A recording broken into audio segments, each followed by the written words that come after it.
Hey Weirdos, welcome back, The Weird Canadian. Today we have a guest, Dr. Naeem Turner-Bandele. He is an engineer, entrepreneur, and founder. His work focuses on electrical power system reliability, energy affordability, grid modernization, and energy market intelligence. One of the reasons I wanted to bring him on here is because energy is going to be our new social resource. We need more energy building projects, especially in Canada. We have all these robust systems in place. Like we've got wires across Canada, power lines, generators, nuclear power plants, coal plants. Like we built that over 50 years ago. And we're bringing in all this new technology. If anybody wants to get into the energy industry, especially selling solar, building infrastructure, these are projects that really need to be built. So without further ado, let's talk. Hi, good to be with you. My name is Naeem Turner-Bandele. I am founder and CEO of a company called Latimer Enterprises, which is an energy research and consulting company dedicated to empowering people with safe, independent, affordable, and secure energy solutions. I'm happy to be here with you today to talk about energy as it relates to Canada. Yeah, it's definitely a big topic in Canada right now, especially with the oil pipelines and everything going on. We're trying to be renewable by 2030, but doesn't look like that at all. So basically, your work emphasizes empowering communities with secure, affordable energy solutions. Yeah. How do you see the current state of energy equity in Canada, especially when it comes to remote and underserved regions? Yeah, I think that when I was looking at Canada's energy mix before this and looking at some statistics on Canada, I think that number one, when it comes to affordability, it seems that Canada's energy prices are relatively low compared to other developed countries. So electricity prices are unfortunately higher than the United States average, but you also have lower natural gas prices, and your prices are significantly lower than the UK and France. So that's great too. There is part of the population that does experience energy poverty as well. So that's a significant problem for Canada to tackle. There are 5.6% of Canadian households spend more than 10% of their income on energy in 2021, so that would designate them as experiencing energy poverty. So I think that's also something you have to figure out how to tackle, because I know 5.6% may not sound like a lot, but that's millions of people who are experiencing that. So it's a similar problem here in the US. You have to find solutions that look at what the community makeup is, and then how to accommodate that community in the best way possible to get the right mix of resources. Yeah, and I definitely feel that being in a rural community out in Newfoundland. I just see it around the corner, like, hey, like, these people don't have power, they're still off grid. And it's like solar panels or these other solutions, but it's the cost and to implement them that really turns people off. And especially in our Indigenous communities, what innovative approaches and technology would you believe hold the most promise to helping those people out? Sure. So to Indigenous communities, I would say things that hold the most promise are things that you can tap into most readily. So if you can continue to get the cost of solar down, solar holds an opportunity. If you continue to get the cost of battery storage down, battery storage could hold a significant opportunity. Those are the technologies to me that I would look towards in the immediate future. In the long term, maybe there are potentials for more smaller modular solutions surrounding hydrogen or nuclear potentially that could support those communities as well. But I think it really will be about just taking advantage of what's in the immediate vicinity. At the same time, I think the energy conversation can't just be about what generation sources we need. It also has to be about efficiency as well. So there will be opportunities to improve the energy efficiency for those communities by adjusting, dealing with everything from lighting to housing and making sure that is as energy efficient as possible. Yeah, and I know this is a resounding problem in the US as it is in Canada, is updating our infrastructure to be able to handle the smarter grids, the better technology. Even for my house, I had to get the city to come out to change the transformer in order for me to have solar on my house. Yes. Huge problem. Another huge problem is just the lack of people to actually do the work as well. Yes, and there's so many opportunities right now for people to get into this industry. Going into that, how do you see smart grids transforming the energy infrastructure over the next decade?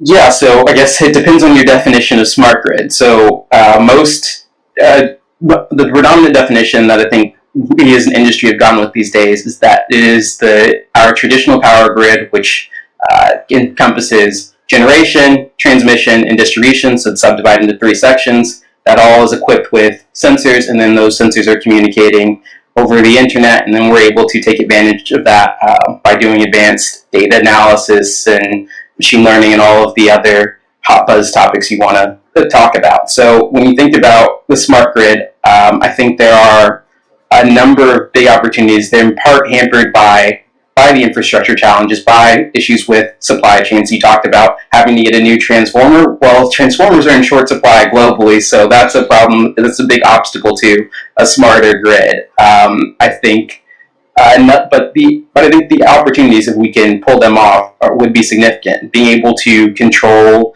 and manage the grid in a more efficient way, being able to reduce the time of outages, for example, by having predictive health maintenance equipped on things like transformers, on transmission lines, being able to get more out of existing infrastructure like transmission lines, all could be great opportunities to reduce costs and improve efficiency and improve access for people. Yeah, it's just getting the government to jump on board with all that. Yeah, it's about mobilizing every sector. I mean, because there are private sector oppositions too, so you need both parts to really come together to execute effectively, and also getting people like me who've been researchers traditionally to look more towards the actual problems people are experiencing and try to figure out how we can speak to those things. And that's why I wanted to have you on here, is because I see a lot of problems with a bunch of our networks, especially over in Manitoba. We have the wildfires, and they're pretty sure they're caused by transmission lines being down. So, like, we could instantly stop a lot of forest fires just by upgrading our grid and upgrading the infrastructure that's been there for 50 years now. That's the big problem in getting people to jump on board. I'm hoping with new technologies like modular nuclear devices, or even there's a company out in BC doing fusion right now, really promising on fusion reaction. But yeah, we need the infrastructure and that. So basically, to my audience right now, if you want to get in on this, you're either looking at linesmen, building infrastructure, tech. We're going to need AI experts to build all of the software that runs all this. Like, plenty of opportunities out there for you to jump on. Yeah, 100%. So one of the other things that I see a problem in Canada is the education around energy usage. Okay. In your experience, more about what's happening around energy usage education in Canada. Yeah. I feel like a lot of people just see the grid as, oh, this is doing great, but they're in central hubs and they don't really see anybody out in the boonies really not getting that experience. Yeah. What has been most effective in increasing consumer awareness? So I think I want to start first with, I guess, rural communities. In the United States, what has worked tremendously well is we established way back in the 20s and 30s the Rural Electrification Administration, and that was responsible for creating a number of different utilities in rural communities that were directly connected to their communities and were able to tap into the community's needs, and so do that education one-on-one and tailor it. Some of those organizations still exist today in the United States, and they are able to communicate effectively with their people. So I think what works best is when you have a deep connection to the community, and when you don't use language that people can't understand. This, I think most industries are guilty of this.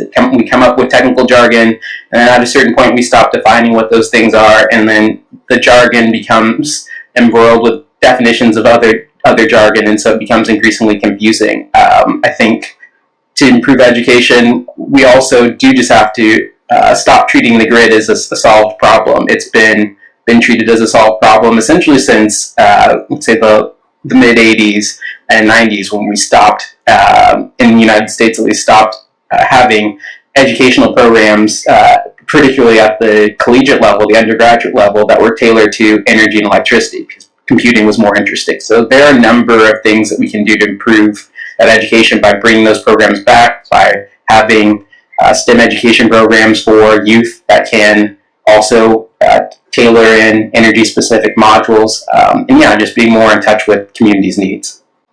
Yeah, that's one of the things I'm trying to do is build up my community, kind of showcase like, hey, we need some changes to be able to bring more people in, to be able to support more and help out. I think everybody out in Newfoundland is really community oriented, so I'm really focused on trying to like build this province up and kind of be showcased for Canada.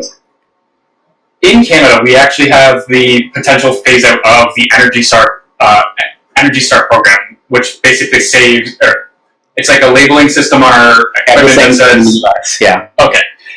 With that being phased out, what alternatives should we be considering for energy efficient appliances? Oh man, so yeah, this is a very important issue in the U.S. now too, since we are considering doing the same thing. I think there are a number of cascading issues. So I'm not aware it's like this in Canada, but I'm sure we'll do have some similar policies where it's not just tax incentives, but rebates are tied to the Energy Star program. So that's a huge issue, and I think every locale, every local government is going to face a problem, because we've all been benchmarking against the system now for decades. So I think in terms of alternatives, there are tech companies that have emerged in recent years. I'm forgetting the names of one of them, but there are tech companies that have tried to establish alternative benchmarking systems. I would say the downside of those at the moment is that they're just not as transparent about how they're doing their calculations compared to public information sources. So that's one thing you could look towards if you want to look away from tech. I would say, again, becoming more interconnected with your local utility. Your local utility professionals do have that knowledge about generally what appliances are and are not energy efficient, so trying to connect with them. And lastly, just taking advantage of the age we live in, where you have access to YouTube and other things to learn more. There are plenty of people doing product ratings, energy efficient ratings, that are knowledgeable about the electronics of it all, the ratings, and can explain it to you in a way that's manageable and understandable. I totally agree. I actually bought one of those little devices because I have a 3D printing setup, and I made sure that I wasn't generating more or using more electricity than I was costing me. So yeah. I definitely know there's solutions out there, and just getting people to understand and realize that, hey, like, that could fail tomorrow and you have nothing to back it. Yeah. And in Canada, we do have a program right now. Canada's offering a $40,000 grant to any, or loan, zero interest loan to any private residents to put solar on their home. We have a company called Solar out here that does it all under the budget of the 40 grand. They don't even start unless you qualify for it. So like, it's basically free. If you take into inflation, your monthly bill's not going to change at all. Right. And you end up with this resource on your house that if the power goes out, at least you have something. Yeah, that's fantastic. Yeah, so just getting into more of those programs and doing that. One thing I do want to get into, as the energy sector evolves, how do you envision a role of like your consulting firm, Latimer Enterprises, adapting to meet the emerging challenges? Yeah, I would say the competition will definitely increase, and I think we'll all target different areas. So I would say, by and large, the big chunk of the energy consulting business focuses on your major utilities, your organizations that regulate and manage the transmission of electricity. They focus on those entities predominantly because those are the largest entities. I think that you'll see more of us, people like me, who are trying to tap into the residential space and figuring out ways to help everyday people, small businesses, how to meet their needs. That's certainly an interest of mine, I think, and will be a place where I continue to adapt and move into, helping out nonprofit organizations, because they're just not as aware of how they can reduce their costs and reduce their energy usage. When I've spoken with small businesses, it's it's really not the language, unfortunately, surrounding sustainability and renewable and clean that resonates with them. It's the language around cost and affordability and just saving. So I think you'll start to see people get that message as well. In the last front, I think where we'll have to adapt both as a business, as an industry, is surrounding the adoption of new technologies like artificial intelligence. That's certainly something I'm trying to tap into as well, and figuring out how to create tools and move primarily from being a services business more into being a products business. That's exactly like what I hope to come out of the future, is just people trying to solve the problems. There's so many problems that we've built over the past decade, especially in energy. It's just tackling the smaller issues to really nail down fixing the bigger issues. Yeah. Let's get into like your personal journey. You Okay. started out as an electrical engineer. How did you end up founding this company? So to tell you that, I have to go even further back. So about almost 13 years ago, I had a dream of playing professional soccer. Or football, as I like to call it, but I guess some people prefer soccer. I wanted to be not just like Messi, Ronaldinho at the time, Roberto Carlos. I wanted to actually be able to play with people like that. So having a dream like that, wanting to do that, led me to go to Brazil, to Porto Feliz, Brazil, to be specific, to start at an academy there. And at that academy was where really my attention was drawn to electricity and energy and its importance. So the academy was essentially, almost at times, it felt like a bit of a prison. You had these large fences that were protecting the footballers, which were, the primary asset of the academy. And in that academy, there was also a generator. So that generator would supply electricity to the academy when, this power would go out in the surrounding town.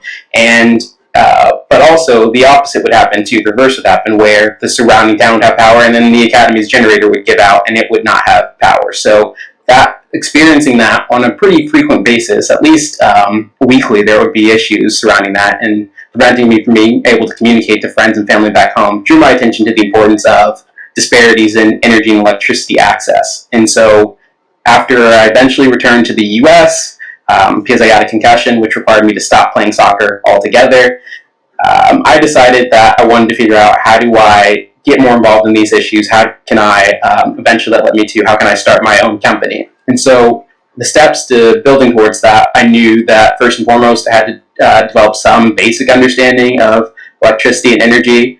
So that first step was getting a bachelor's degree in electrical and computer engineering, and I got that from Santa Clara University in the Bay Area, California, in the US.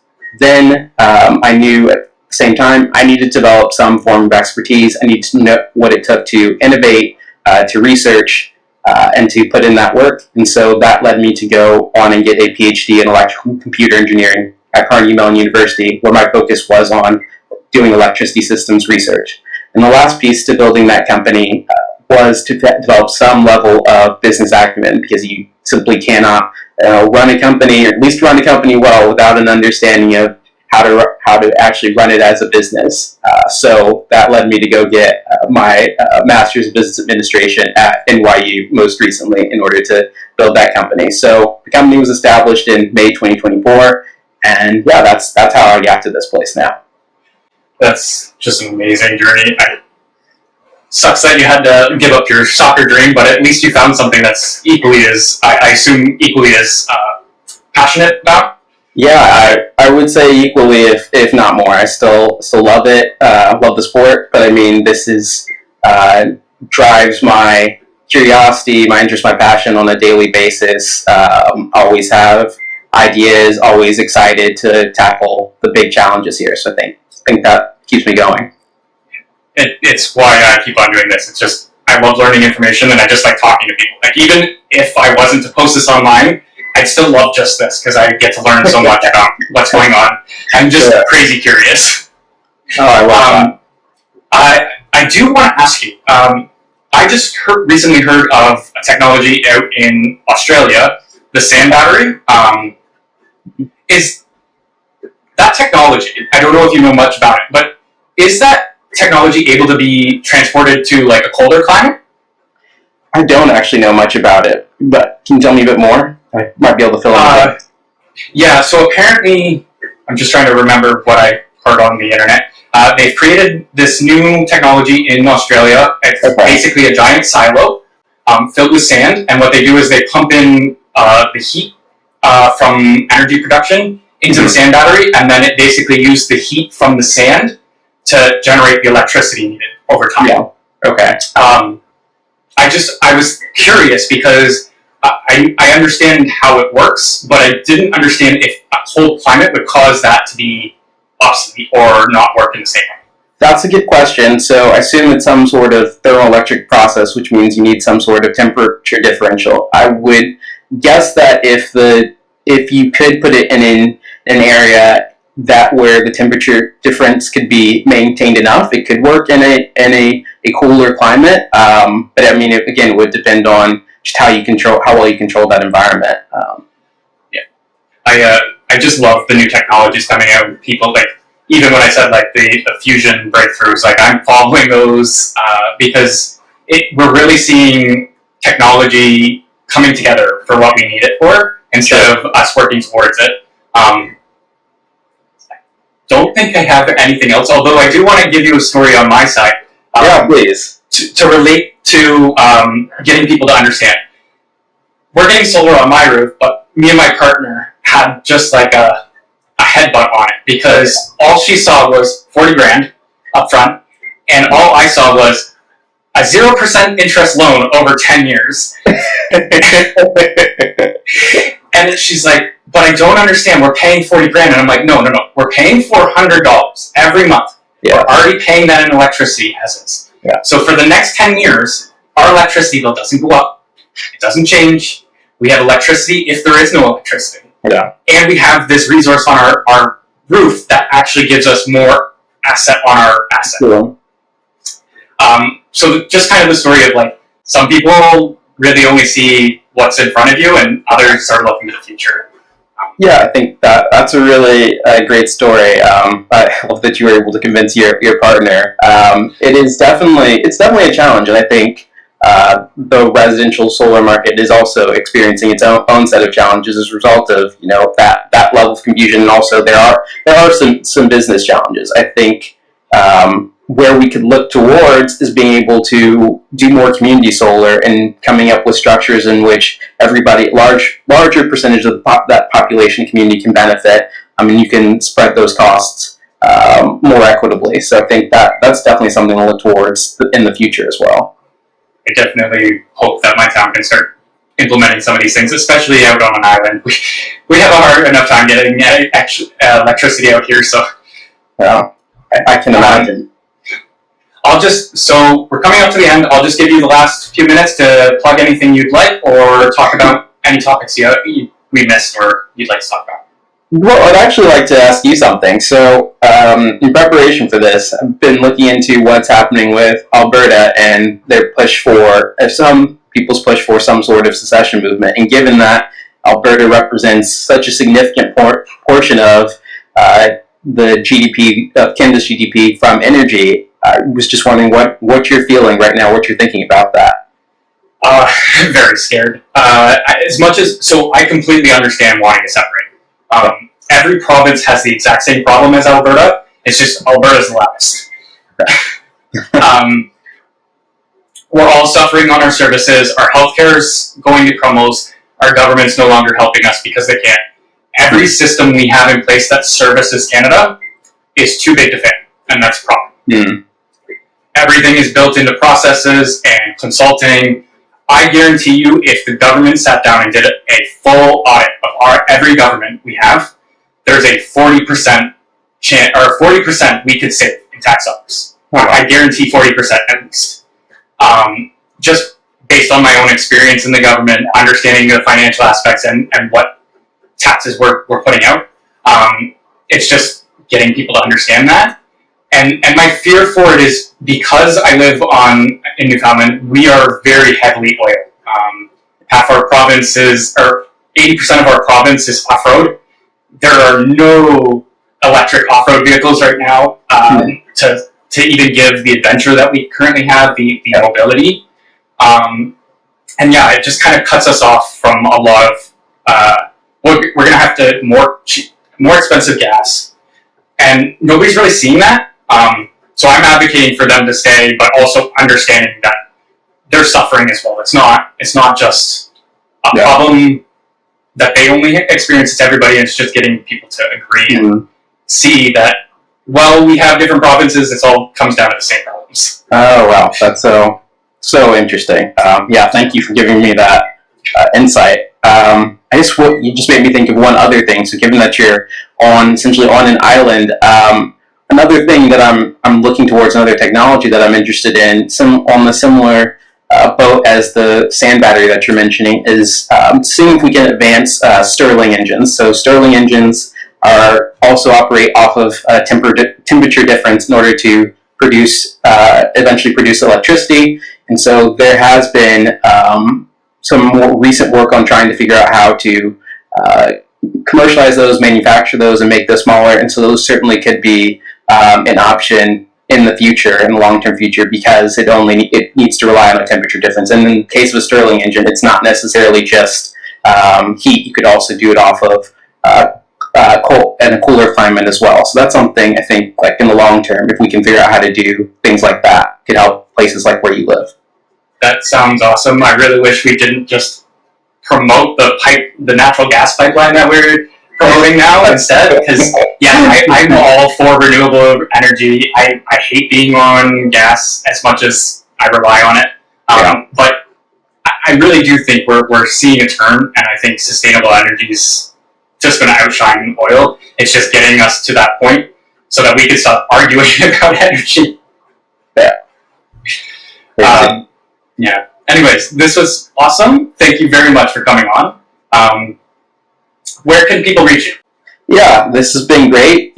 People can find me on LinkedIn at Naeem Turner-Bandele. You can also find me at my website at latimerent.com, so LATIMERENT.com. And lastly, I just rejoined X, even though I didn't necessarily want to, but you can find me there at Naeem KTB, so NAEEM KNTB. Perfect. And to that point, I went to Blue Sky. I refuse to touch Twitter. Thank you for your attention. I hope you guys enjoyed that conversation. If you want me to cover any particular industry or anybody in particular, just put a comment down below. I'd love to hear from you. I'll leave you off with that. Please feel free to subscribe and maybe watch this video too. Peace out.